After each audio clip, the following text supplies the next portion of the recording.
37 years ago, when I was 23, we founded the company and building UI components for software developers in Windows 2.0. And we have over 2 million developers using our components. We're in Schwab's trading app, we're in Fidelity's trading app, Morgan Stanley, Bank of America. We're in all these different commercial apps that you probably use all the time. You look at any of the AI tools out there that will generate a lot of this stuff automatically. As these code generation platforms get better and better and better, what will the moats be and where will we be in 5 years? In the beginning, we were scared like everyone else because everyone was like, oh, the whole workforce is going to go away. But they did too good of a job on PR. And quite frankly, it backfired. Everyone hates AI because they don't want to lose their job. And so they oversold it. I love AI. It's unbelievable what you can do with intelligence, but the opportunities are so great. When you get below the hype, you still need architects, you still need engineering, you still need product management. Software is the key to stitch everything together. They say, oh, software's going away. Are you kidding me? It's just a silly statement. Dean, you have bootstrapped your first company, Infragistics, from 25 grand to multi 8 figures. You sell to predominantly Fortune 500 companies. But since then, you've gone through this windy road of launching new products, new companies, all through that lens. You also are the author of When Grit Is Not Enough. Welcome to the show. Thanks for joining me, man. Yeah, thanks. I mean, it's, I think some of the unique things that the path we followed is we never took money. And to this day, we've never taken money. And today we have three companies. Our user interface UI components working in agentic code generation for building out, really data intensive applications that we saw. Actually, mainly our biggest audience or customers are other software companies, but we sell to all the Fortune 500. And so a lot of commercial apps, Intuit and others. And then we have two other big brands, Slingshot, which is a AI agentic go-to-market platform. And we have Reveal BI, which is an AI analytics component SDK that we sell to mainly other SaaS software companies so that they can embed AI and embed analytics right into their applications. Well, I want to talk about kind of that windy road. So you have adjusted course a number of times from creating this UI component library 25 years ago to SaaS products, to kind of an internal fund to grow things. How do you know when you should, how do you think about when you should just close something and start a new company or iterate? Yeah, I mean, I think it comes way before closing down a product line where you start to, and your team needs to know it, that you're going to start investing in a different product line because you're kind of seeing around the corner and seeing the future. But yeah, a lot of your revenue and still and your R&D is going into the product that is bringing in all your revenue. But you have to start shifting talent and resources and investment in future technologies. And so that's what's kept us around for 37 years is that ability. But it's never easy, and we've made wrong bets, and we're really, in a good and a bad way, we're really passionate about software. That's good and bad, where we love software and we love building software, which is good, and it's Interesting bad. time to love software. So it's a double-edged sword. But it's me and a number of others, just since we love software, just staying connected with what everyone's doing and where technology is going, and trying to figure out the opportunity where we can compete, add value, and have a competitive advantage, which is the hard part. So I want to dig into kind of the arc and the different products, but you have bootstrapped the entire time. And I probably ad nauseum talk about my affinity for bootstrapping, but I have this curiosity around raising too. For 35 years, you've elected to not raise capital. Has there ever been a time when that's been tempting? Yeah, I always reflect on that. Should we raise money? Should we, even today? We would probably be bigger than we are now. And so it's always thought about. In the early days, it was never thought about. It was just like, grind it out. We're going to make it go, have some points where you don't think you're going to make it, and then something good happens, and then go for stretches where you don't think you're going to make it, and then something good happens, and then you finally like punch through, and you have a sustainable business model. So it really wasn't until, I mean, I've been doing this 37 years. And so probably in the last 15 years, I keep reflecting, should I have taken money? Should we have taken money? And it's a hard, there's a hard choice, because not taking money, we kind of make our decisions based on where not external pressures of hitting certain revenue targets with certain to hit multiples to exit. That's a whole different pressure versus like really investing in people, investing in product, having a little bit more patience and figuring out market, and not having that external pressure. So that's like the good side of it. The downside of it is that you don't have as much capital. You don't, when you take risks, like all for 37 years when we took risks, we had no safety net. Like if we fall, we hit the ground, it's going to hurt. And so, that creates a sort of edge too, where like, take care of the customer. Who pays us every day? The customer. We have to deliver value. We have to, every day the market shifts in what value means. And we have to, it's harder today. It's always been hard, but today it's even harder. If you were to start over today, would you bootstrap today or would you raise money? Yeah, that's a good question. I think I'm in a different position where I have money to bootstrap again. So I wouldn't have to have that. But at the same time, there's like value also of taking money, which I didn't mention. Like I know a lot of private equity and a lot of people, and I really like them. And I've met them many times in dinners. They still court us. And the value is that they have all these go-to-market experts in on their staff, which is immensely helpful in your own operations to help you win. So I probably would take money now if I started over, because there's you can go faster, you can do more, and you have this external party that can also add value operationally, and then it probably will be a little bit more pressure. I've been reporting to a board for 20 years, so I'm good at all that. But I think it's a little bit different when it's someone else's money, and they just want ROI, and maybe not as patient or understanding, which puts more pressure on you, which is good and bad. Well, you said you really liked them, but you haven't taken their money yet. So That's a really important point, Brad, because they are so nice to me. I mean, it's unbelievable how nice they are. right. Which I know the second we take their money, a new person will show up the next day. I've been told that. I know that, and so yeah, that's 100% true. Well, you said you had a board, but you didn't raise money. How's that work?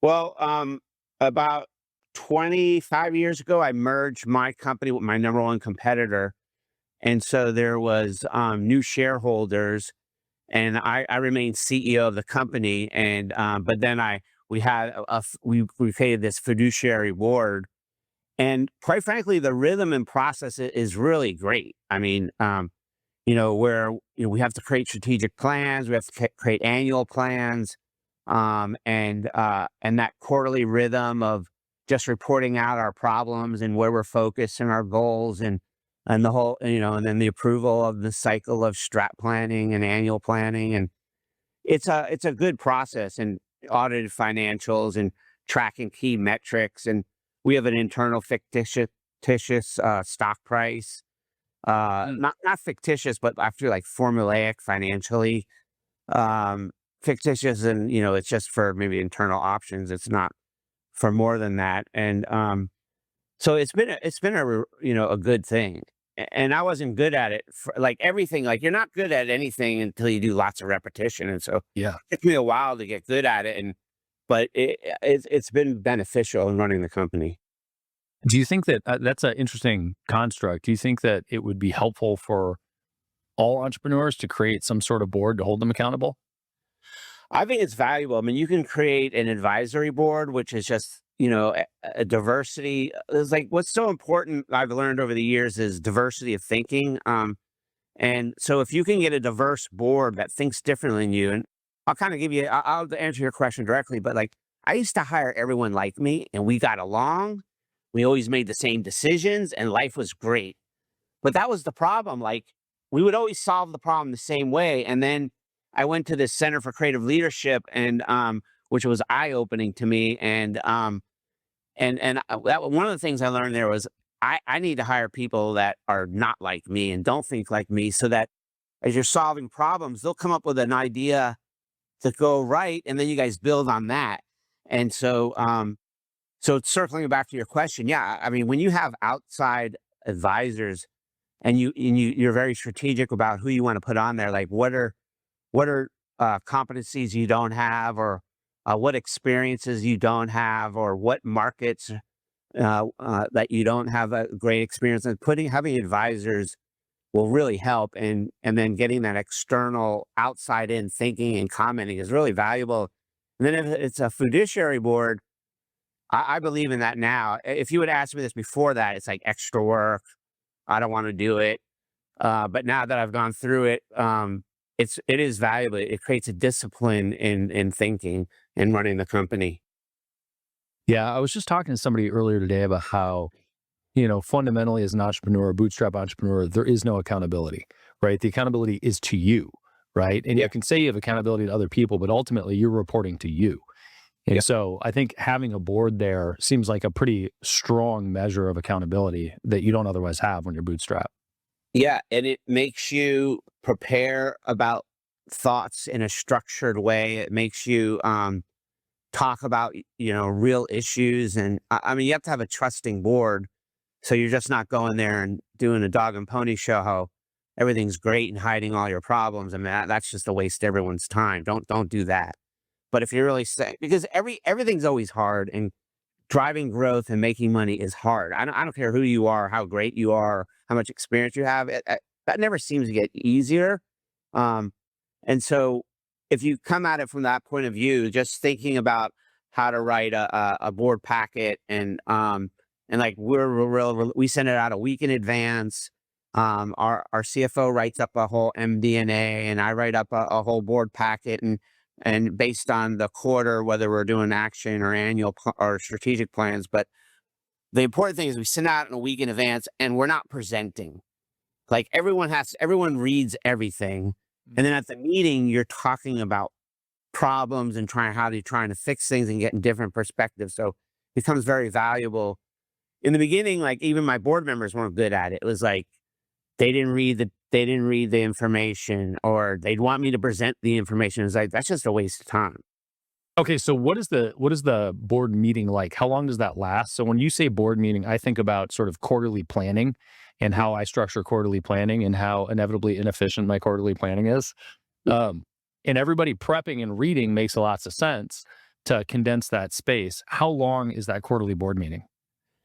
Yeah, I mean, we have an agenda. It's anywhere from let's see, 9 to 2. So it's like anywhere from 3 to 4 hours. And Easy. so it kicks off where I have the first hour, and which is what I prepare to, like, what what are our problems, what's the future look like, and whatever issues are happening. And usually our core like drivers and investments don't change much. So but if they did, I'd talk about that. And they do change sometimes. So I have the first hour, and the first hour usually goes probably longer than an hour.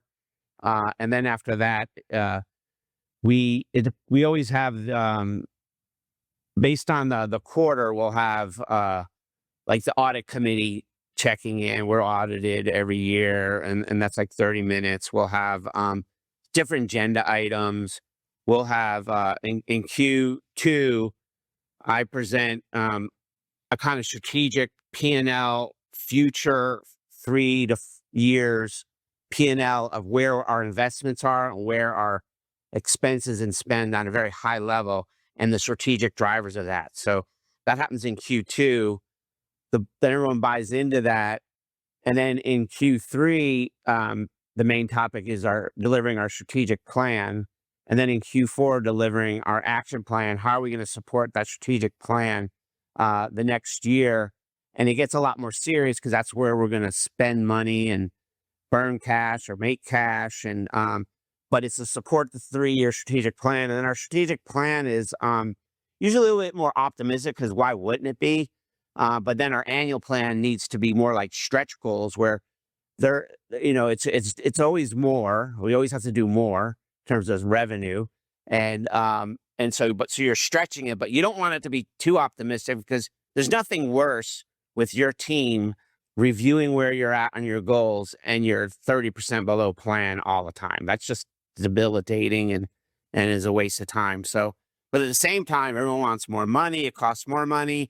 You need to grow the top line. So you try and get that sweet spot of stretch goal in your annual plan. But that's when it, really matters. So we kind of go through that. And then the board sets my pay. So that's talked about in Q1 and Q2. And then it has to be locked in the Q3 board meeting, because I need that to flow into our budgets. Yeah, man. I mean, that is significantly more structured than most bootstrap companies. Yeah, we've been doing it a long time. I mean, we're, like I said, revs of anything makes you better. And you forget, you forget how hard it was to do something the first time. And after you've done it so many times, you think that it's easy. And then when others have to do it, and you have to have I have no patience, but you have to have patience, people have to have those revs, and then they get performant, and so, yeah, it was not easy in the beginning. But after a lot of revs, you get good at it. Well, my ambition generally when I'm talking to people is to have very quick questions in the beginning, but I had to stop and talk about that one because that's just fundamentally a different approach than almost all bootstrapped entrepreneurs. So the idea of going through that structure of the board, I think, is awesome. Let's back out to Infragistics. So you've been doing this forever. As a starting point, what does Infragistics do exactly? Well, we build UI components for the different web stacks: React, Angular, Blazor, Web Component, and we have open source UI components, and then we also have commercial components that we sell. So those are like spreadsheets, hierarchical grids, doc managers that require to handle lots of data, virtual data that Claude or Cursor or Copilot or OpenAI, they're not going to generate. They can generate a quick grid, but when you're dealing, we're probably in almost every trading app out there, where you have the fastest grids and really functional. So data intensive applications use our components, and we have over 2 million developers using our components, and we're in we're in Schwab's trading app, we're in Fidelity's trading app, Morgan Stanley, Bank of America. Hitachi built this app where we're controlling all the power for Japan and Poland. And then a big customer of ours is actually the Jace, which is in Japan, that controls all the bullet trains, subways, and trains. Use our software to build that. We're in probably 40 different ERP systems. We're in all these different commercial apps that you probably use all the time. So, and then we're really good at design to code. So going from design systems into production code, we're really good at that, and dealing with design systems. And so that's been since the beginning, that's been 37-year product that has evolved. I mean, in the beginning, we've done everything when you talk about component models and platforms, from desktop to web to mobile to, now really everyone's focused on web. But also, we do a lot of work now for AI with MCP servers, so that reducing token cost, first time pass on getting a beautiful functional UI that, right every time, with accessibility built in, with performance built in, with theming built in. And so, that's what, we just shipped a couple MCP servers over the last couple quarters, one for our UI components and another for theming, and for React, Blazor, Angular, all the different web stacks. Well, That, you're clearly a that's one nerd. product line. That's a big product line, Laura. You're clearly a nerd. And that would be incredibly valuable in the early days to say, hey, here are these elements that don't exist anywhere. You have to come to us to buy them. Immediately when I heard that, and you articulated it right away, but I think that for the era that we're in, it's June of 2026 right now. You look at Claude, you look at Cursor, you look at any of the AI tools out there that will generate a lot of this stuff automatically. But what you said was specifically the market at the moment is data intensive Yeah. architecture, right? So you're looking at how to visualize data that is really intensive on the back end. You're handling a lot, probably across a bunch of different tables or lots of volume. Yeah, and speed. And so if you're building a trading app, or if you're building a healthcare app, or if you're building an insurance app, it's just a lot of data. And to have built-in virtualization and have really fast performance scrolling. Like we're the fastest on the market, millions and millions of rows. I mean, and then to have advanced features like column pinning, exporting to Excel, and all kinds of different cell types and filtering. You can't do that actually with Claude. You could try, and you'll probably spend, I don't know, 20,000 in token costs, and you still won't get the accessibility, which is really important. The security. You'll break it 15 times through the process. Yeah, and then in that whole loop of like adding that feature, breaking this, adding that feature. So it's very productive to like get stuff done, but not build commercial class components that you need. And so we know, like, we go to a lot of developer trade shows. We were just at Build in San Francisco, and yeah, everyone knows, like, you really need to use frameworks and components along with agentic code generation. Because why do you want to support that? Why do you want to waste tokens to generate that when there's already, like, for us, for $1,000, you can have this that's tested in all these ERP and financial apps and insurance apps, and yeah, Claude or Cursor or whatever, they'll generate, this div to table. Oh, try adding 1,000,000 rows to that, or try adding 100,000 rows to that. It's gonna break. It will not break. It won't work. Well, so there are two things that come to mind there. One is kind of like talking about the future of things. The other is, I want to highlight to anybody listening that the reality of trying to digest or play with lots of data is becoming compressing to the lowest common denominator. And what I mean by that is that we are going to be more and more and more and more in a place where the expectation of people is that you're going to be able to handle tons of data. So like the examples that you're using right now are like, trading platforms, insurance, healthcare, like these massive data sets. But the reality of the world is that's where we're going. And so just like, your phone was capable of doing nothing 20 years ago, and now it's got, a terabyte in it or whatever of storage, right? The same thing's going to happen with just data processing. So the capacity to manage that stuff is becoming more relevant to the lowest common denominator. The question for you is, immediately when I was looking at your businesses, I thought, what is the defensibility moving forward? And how do you look at the democratization of software? So how do you look at, as these code generation platforms get better and better and better, what will the moats be, and where will we be in 5 years with your business? Yeah, we see a huge moat around, like, we have four businesses, but the UI component business that we're talking about, the moat is there. Like, we're a trusted brand. We're going to support it. If you're selling to the government, accessibility is important. Who wants to vibe code or agentic code accessibility and test it and keep it up to date? Like I said, doing virtualization on data, you're not gonna spend. Why spend? And token cost is getting more expensive now, so it's getting to be 10 times more expensive. Like GitHub led with we would spend. Our guys are telling me, look, we're spending per dev like a couple $100 a month per dev. Some guys blow their tokens out, and maybe we're spending $1,000 a month with these devs. But they're prepping me like, okay, it's gonna probably cost us like 100,000 now. And I'm like, a year? And they're like, no, a month. I'm like, what? And because everyone's been subsidized by Anthropic and OpenAI to get market share. And now that they're all going public, they're like the new Fable. Okay, they brought it back, but that's 10 times more expensive. And so it's getting more and more expensive to have intelligence. And but I can't. We love, like, we code 90% of our apps, agentically and supporting our commercial software. But as everyone knows, when you get below the hype, you still need architects, you still need engineering, you still need product management.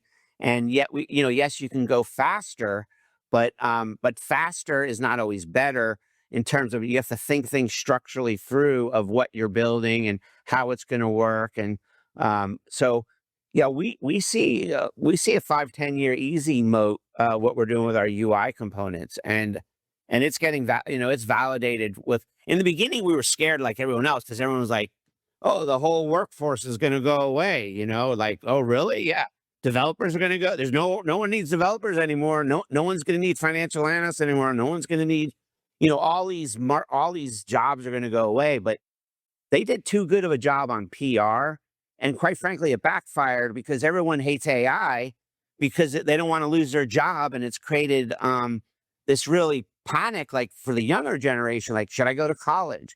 If I do go to college, what should I study? And so they oversold it. I love AI. It's unbelievable what you can do with intelligence, but the opportunities are so great. Software is the key to stitch everything together, to like harness things, do tool chaining, to bring data sources in and context and skills and all this stuff. I mean, there's been so much hype that they say, "Oh, software's going away." Are you kidding me? Like, that's silly. It's just a silly statement. It's Well, we're everything. I mean, I agree with you now and in the short run, and you left the mark out for defensibility for 5 to 10 years. I guess even token costs, there's evidence to suggest that those will drive down over time.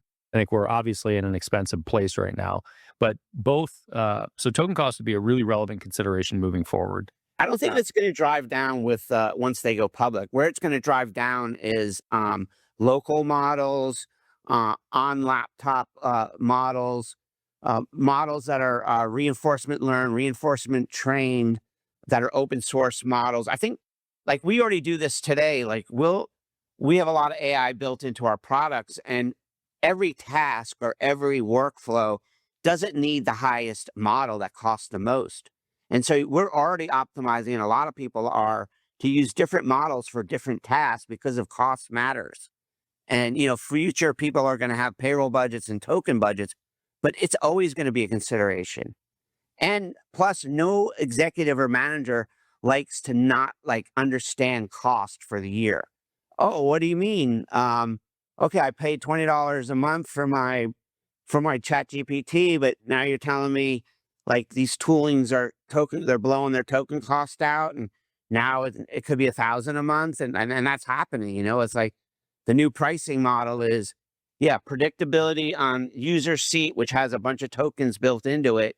And then when you go beyond that, you're buying new packets. But, businesses don't like that, but it's the only way to protect like some of these costs as an entrepreneur or as a bit of, an AI company.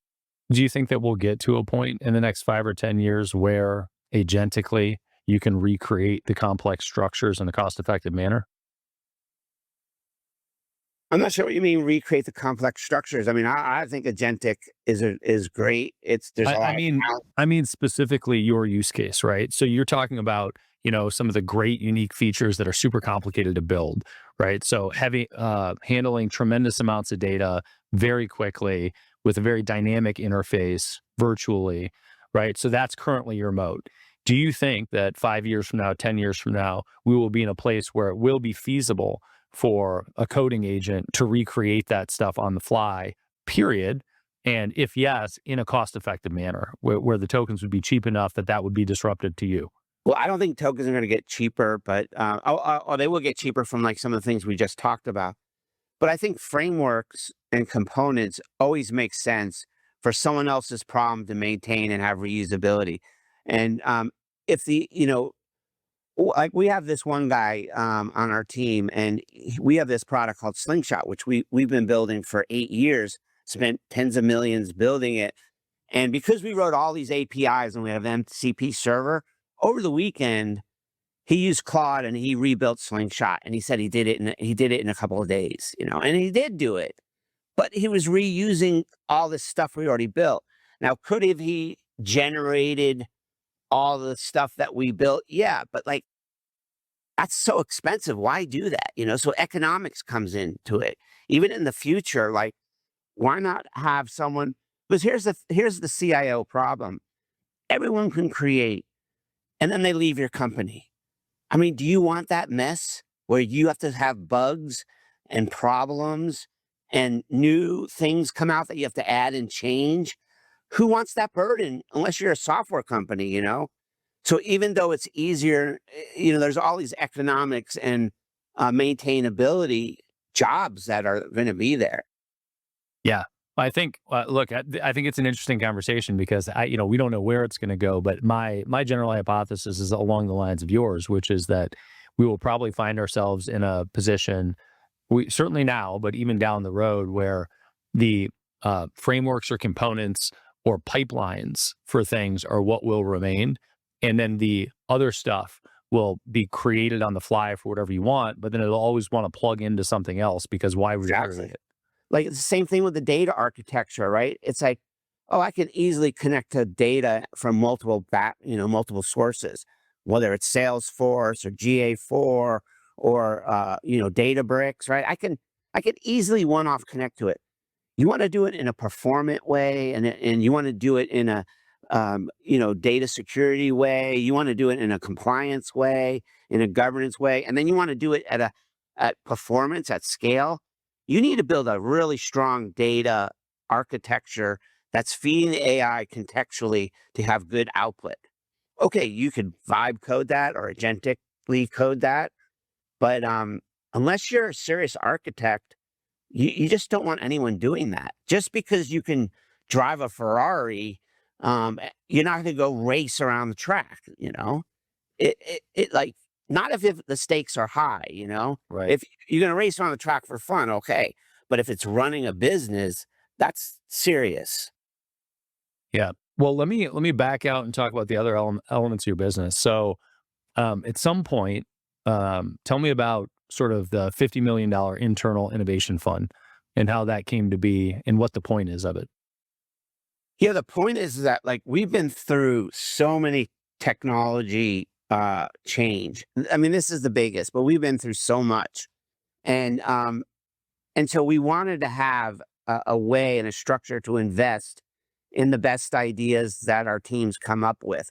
And so we created that fund so that we could choose and have money set aside that wasn't for generating top line and already spoken for, to be able to invest in these new opportunities.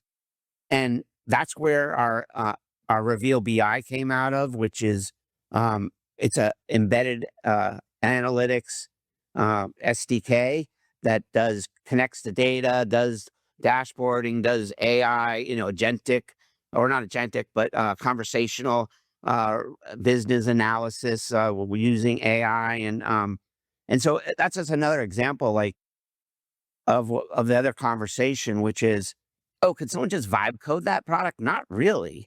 And then why would you? Like you have a choice where to spend your time and tokens.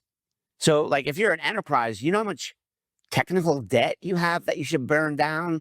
You know how much you have to say no to every business unit that you can now provide? Why would you build some fundamental horizontal technology, And so it just comes down to choice of where you're allocating time and money.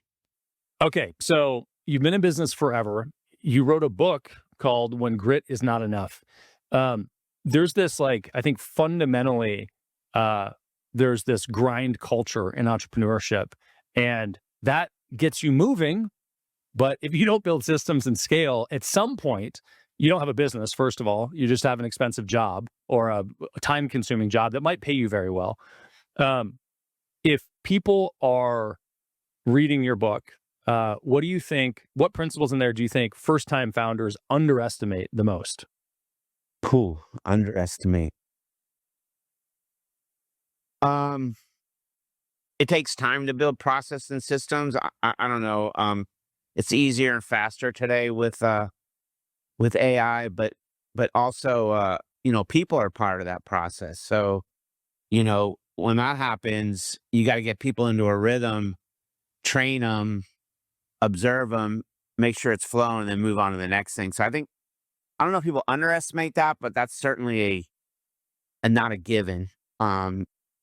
The getting good at doing things is hard. So like even we underestimated like OKRs. We love OKRs, and it's a very simple framework.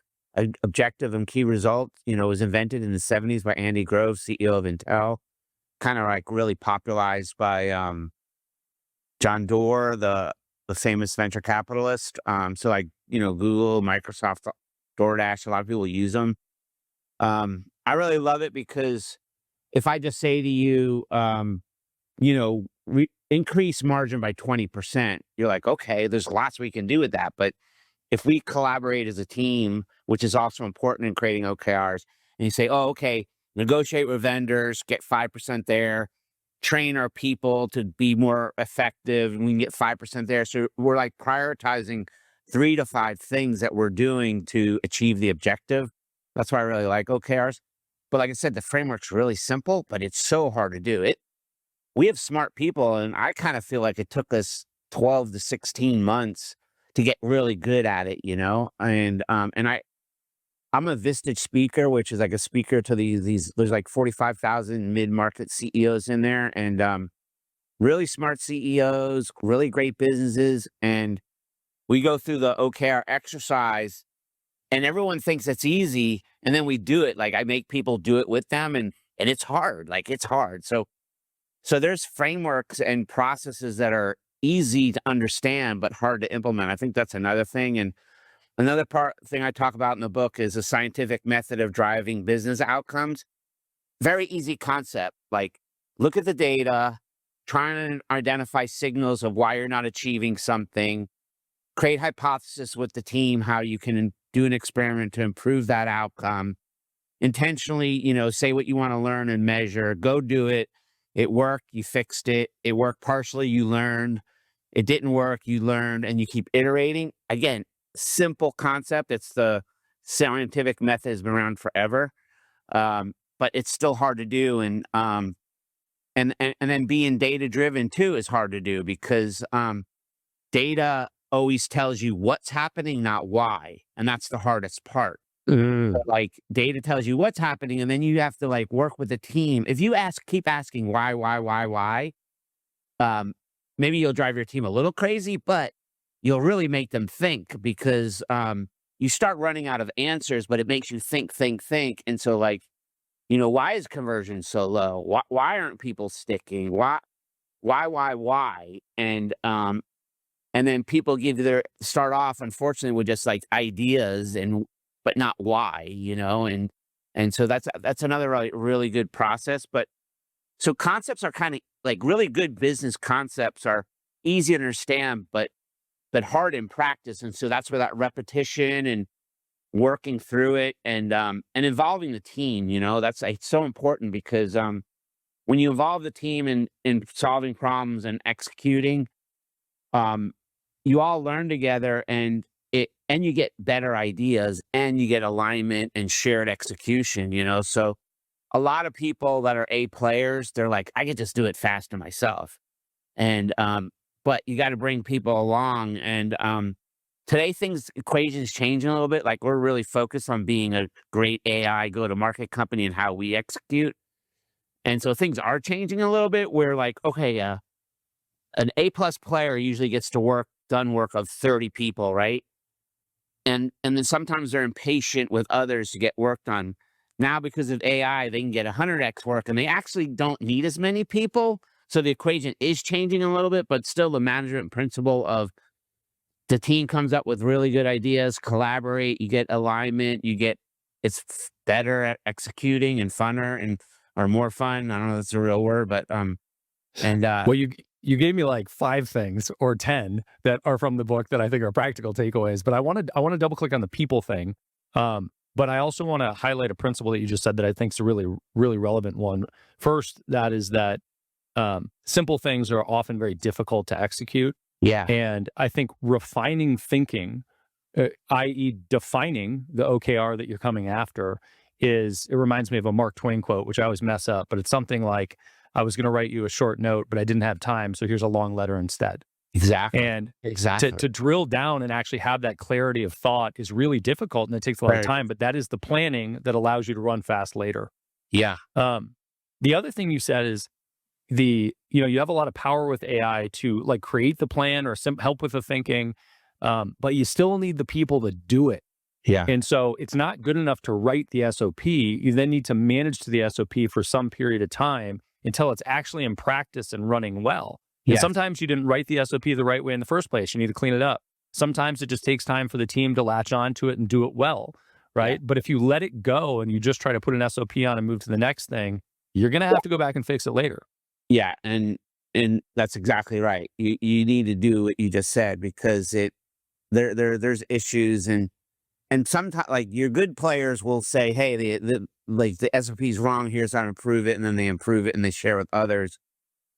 Others, not everyone's an A player. Others will be just like, this is a stupid process, I'm doing it. And then you check in because you're not getting results a month later, and you're like, why didn't you speak up? Like, why? Well, so yeah, it's better to see. I'm a big, like, micromanagement, like, has this bad connotation. It's not bad, actually, if you consciously use it, not by default use it, but like, whether you have onboarding a new executive or a new person, you should micromanage them. You want to know why? Because in 30 days, you'll know 100% their capability and their work style and their initiative and motivation. You really will. And so it's kind of worth it. Well, one, you're micromanaging because you're teaching them and you're helping them. And it's worth that time, and then you could just zoom out and leave them alone. Or maybe you made the wrong hire, and the best thing to do is fire early, and but like, so micromanagement is a tool, not a negative thing. Like, I believe in it whenever you're onboarding a new person. And then if someone's having challenged, there's nothing wrong with you getting in there and doing getting on the front lines and helping, and then you can zoom back out. Now, if you do it all the time, of course, there's different skilled people. So, like, you gotta have realistic expectations for different people in different roles and what you're paying them. But yeah, but no matter what, if you're doing it all the time, there's a problem with your management, and there's also a problem with your people not owning what they have to do. Yeah, I agree with that vehemently. My operations guy likes to say I'm in heated agreement with you right now. Uh, it has a terrible connotation. Of course, employees don't like employees that aren't doing the process and or aren't doing well get angry when somebody is micromanaging. But I think that also very much comes to how you do it and how you approach it. Yeah. And but the fact of the matter is, you need to have alignment to get the activities done the way that they should be done to drive the right outcomes. And sometimes it's the activities that aren't done right. Sometimes it's the wrong activities, and you sometimes need to play with that to figure out how to get the outcomes. Yeah. But I'm a huge proponent of that personally. People can be a very challenging part of the entrepreneurial journey when they're building a system, and obviously everybody has different skill sets. You have a pretty distributed workforce, though, don't you? Yeah, we're global. We're in like 8 countries, and we're all remote, except for 2 countries. We still have like 60 people coming in one office, maybe like 80 coming into the other. But no, we're all remote now since COVID. And we built this beautiful building in New Jersey, 75,000 square foot, beautiful building that we got 14 years of use out of. And I mean, we're renting it out now, but it's kind of a shame, but we're all loving working from home. How many people are on the team? We're a little over 250 people. How do you align a global workforce around a large goal? Well, repetition in message, repetition. But like, for us, it starts with our strategic plan and then our action plans. our action annual plan that we do, which supports, we talked earlier, our 3-year, where we want to build capability over 3 years, where we're maybe shifting how we go to market. Maybe we have product shifts in what we're building, but it talks about that so people get how we're shifting or what we want to do new or build. I mean, that's what the strategic plan does for us. And then annually, we actually create a whole slide deck of OKRs, and we kind of like cascade them down, so for example, like objective, deliver 5 million more in revenue.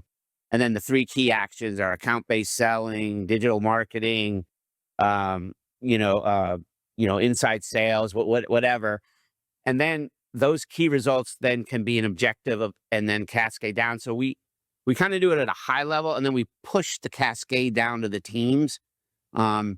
And the things that are not negotiable, like we can't change our revenue targets, but we could change everything else, pretty much everything else underneath. And we typically don't change like major product direction unless it's a full process to kind of go through to that. But then like once you start executing, things just don't work. And that's where that whole experimentation and OKR thing comes in, and data driven.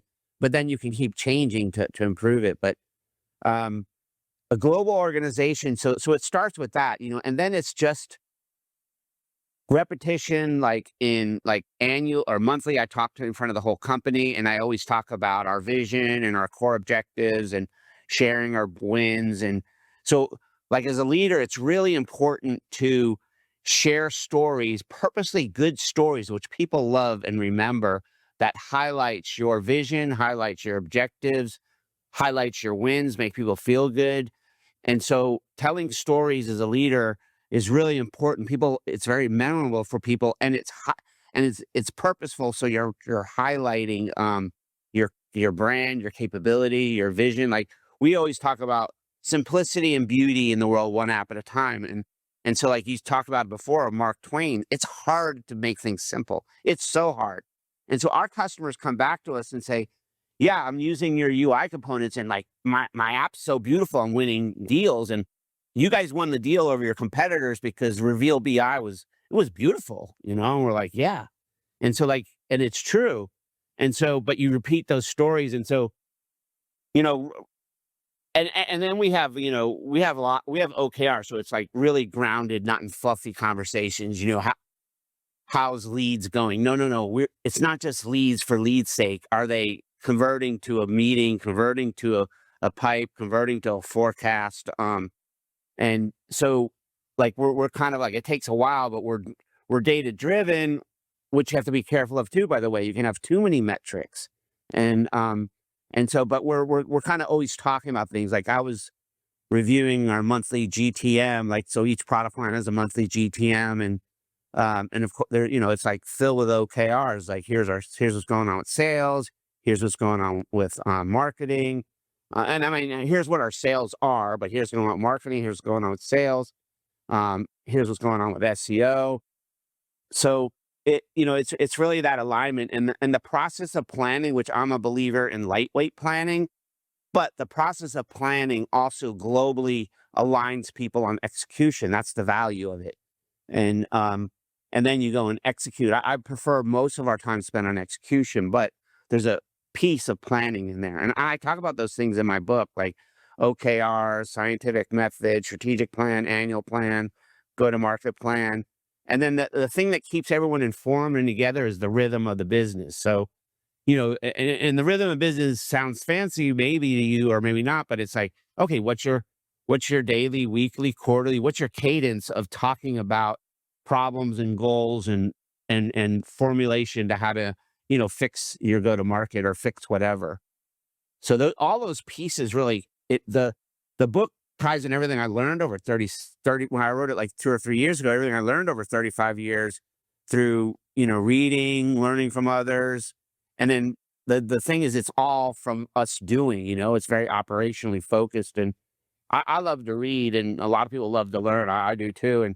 But I hate it when I read a book and they give me 3 great concepts, but then I've never been able to just stop reading. I have to read the last 200 pages. It's like a real big problem I have. I think a lot of people have that problem, but But like, I don't need to hear 80 stories. I'm exaggerating. Like, give me 2 or 3 examples. I got it. Yeah. And so I try Yeah. to do that in the book, give a lot of value, give some examples, but don't overdo it. I love that. So do a good job of your planning, break it down into OKRs, which are the objective you want, and then the key results that lead to the OKR. And if you want a different framework, the EOS framework is you have rocks, and then you have milestones that lead to the rocks, and you have quarterly goals around that. Whatever it is, big goal broken down to little goals, and then reiterate that on a very consistent basis in a consistent cadence. So that you have a rhythm of the business that allows you to reiterate that naturally, where people come to expect it, and it creates sort of an ingrained habit of the team and the culture. Yeah, and be careful of have meetings around just informing. Like, try and stop that, and it keeps popping up. See, here's the other thing: if you run a business long enough, you do really well, but over time, then you stop doing things well. You got to watch for that. And so, like, there's nothing worse than send a PowerPoint deck out. It's 30 slides, and the meeting's about reviewing the 30 slides. Horrible. Send it out 2 days in advance. Everyone needs to read it, and then you come with questions and problem solving. That's an effective meeting. And we talked about boards earlier, and I had to like train my board to not do that. And it took a lot of me saying, you guys got to read. Did you read it? You got to read it. And then some people would not answer, and then you call them out. It's like when people aren't speaking in a meeting, you need to call them out. Why? Because you need to know what they're thinking. They're either aligned, not aligned, or negatively aligned or something, so like all these, those are like just good tactical techniques. Read everything before. Don't have informed meetings, a waste of time, except for like the 5-minute stand up. I totally believe in all that kind of stuff, but that's a rhythm thing. We do that a lot digitally, but anyways, those are some really good tactics, because and then over time too, it's weird how all of a sudden you still start to have too many meetings, and you have to look at that and then readjust. It's a living organism, a company. I love that. So being methodical about making sure that meetings are valuable to all people that are there, and you get a couple tactics to ensure that that's the case, which is prep for the meeting. And if you have something you need to cover in the meeting, have everybody prep ahead of time and come with questions for discussion if they need it. I would invite my team in those situations to say, after you've read this, if we don't need the meeting, we can cancel it, right? Yeah. The placeholder is on the calendar because I want to make sure we have the space for it on a routine basis. But if we don't need it at some point in time, let's cancel it. Yeah. Good. I have a close friend, Cameron Harold, who's actually been on the show a number of times, and he wrote a book called Meetings Suck. And he has several frameworks for different types of meetings, but which is very helpful if you're doing a creative meeting versus an update meeting or whatever. But one of the fundamentals of it is what you just said, which is you should never have a meeting that doesn't have a clear agenda. Yeah, no doubt. If you do, get it off the books. Yeah, I agree. And then here's like another tactical tip that I learned through the Vistage group that I was part of for so long. They start every meeting with like this quick check-in, professionally and personally. I got to tell you that personal part bonds the team. Like, you can share whatever you want. It doesn't matter. But like when you have your team, like in the beginning, just like I do it our exec team meets every Tuesday for 2 hours, and we do it right at the beginning, and it gels, it creates trust and bonds a team. So like, oh yeah, this weekend I did this with my dog or whatever. I cooked this or I did that. It just sharing personal bonds the team. Yeah, I love that. We do that as an executive team, and I just actually made a note because we don't do it for other teams. And I think you're totally right. I think for operators, it seems like some fluffy bullshit. And it's real. It's real. Yeah, from a culture perspective, there's no question. And it's real for execution. Like, if you're an operator, it's for execution too. Yeah, I think you're right. I think it's very easy to think that the fluffy stuff doesn't translate to the actual, rubber on the road, and I think that's foolish. People are. I think one of the most common reasons to leave jobs is they don't like their work environment. They don't like their manager or the people that they're working with. Right. And I think you can navigate through quite a bit of that if you encourage the personal connection and communication. Yeah, you get to know people, and then like it makes you want to help them. It makes you be more understanding of problems, and it just gels the team. Yeah. Well, to that end, do you have any frameworks for having difficult conversations when performance slips in a team?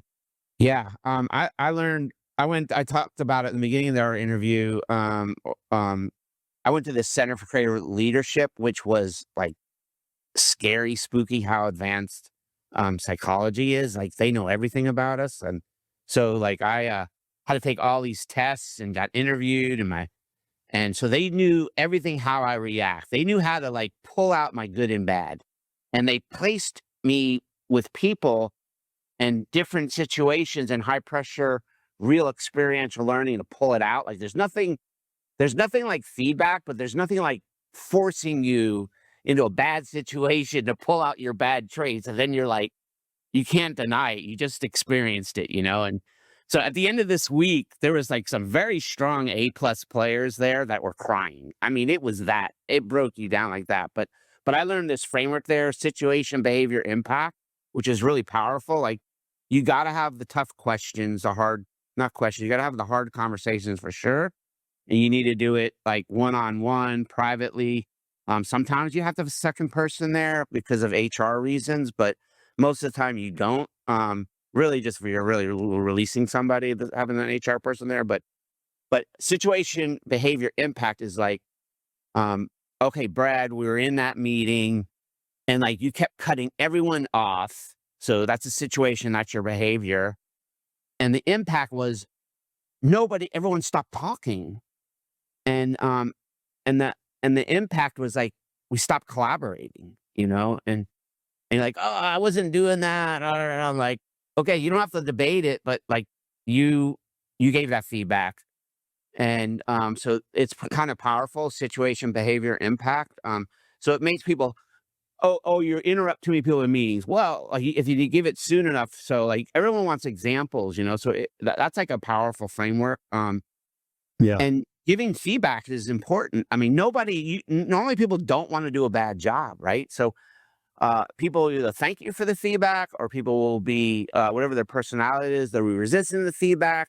But even people that are resistant to the feedback in the meeting, then you can see behavior change because, okay, fine, I don't care if you admit it or not. We're all just trying to win, And so, but it's the problem is when you just let things happen and then everyone observes you, your A players observe you as the manager.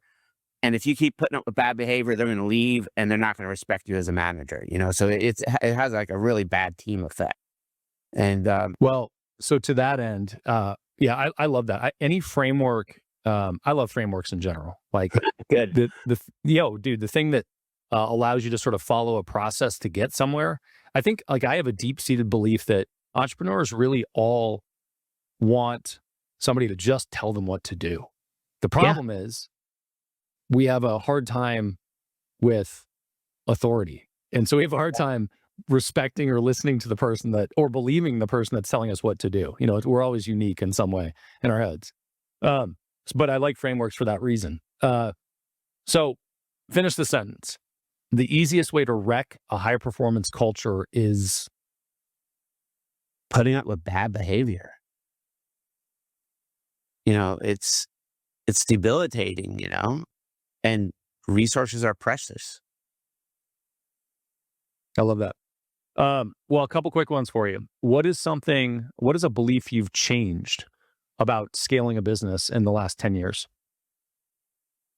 A belief I've changed. Or from when you started. How did you look at scaling when you were starting the business in the beginning versus how you look at it today? Changed since then, so I'm glad you opened it up more. But I mean, I was like probably like most people, like I work 24/7. I was like able to do so much work fast. I hired people like me. I had no patience. I learned to have some patience, and take time to get to know people. I was just so like, so I learned so many processes, but I guess so one thing is, you got to take time to build a culture and build a team. And be thoughtful about the culture you want, because what all's culture is how everyone behaves with each other. How you guys get work done together. And so you want to be very thoughtful about that, and it can be yours and unique. But you're going to attract and keep people that like that. And if you have a good culture, you're gonna have good retention, and attract good people, and good people are going to stay for a really long time, even though they can make way more money at some big company, but they know the consequences of making way more money at working at some big company where they hate their job. And so we have some amazing talent that can make so much more money elsewhere, but they stay because they like the products they're working on, and they like the people they're working on, and they're mature enough to know that way more money doesn't mean happy life, and so it really matters. And it only takes a few bad moves to go work at some big logo and be a cog on the wheel, and people don't care as much, and people, like, you won't like it. And if you do like it, then great. You shouldn't work here where we are. Like, we need to be elite, where we can't afford extra, and we need to get stuff done. It's like, and yeah, we want to have fun doing it for sure, because life's too short and work takes so much time. So you want to have fun. But yeah, so I don't know if I answered your question, but Yeah, that's did I great. answer your question? You did, and you're full of great frameworks, thoughts, stories. So I love it. Where can people find out more about your work, the book, Slingshot, wherever you want to drive them? Yeah, deanguida.com is like my personal website. That's where you can find out about my book, and then some of the articles I write, like one article every couple of months for entrepreneur.com. But you can go to infragistics.com. That's our kind of umbrella with all our products. But then there's slingshotapp.io, there's revealbi.io, and there's appdev or appbuilder.dev. So we have like different branded products, and that's like how you can learn about our products. But those are places people can go to learn more. Dean, I love it. We'll put all that in the show notes, and let's get some time to hang sometime soon. Yeah, that sounds great. Thank you. Yeah, thank you, man.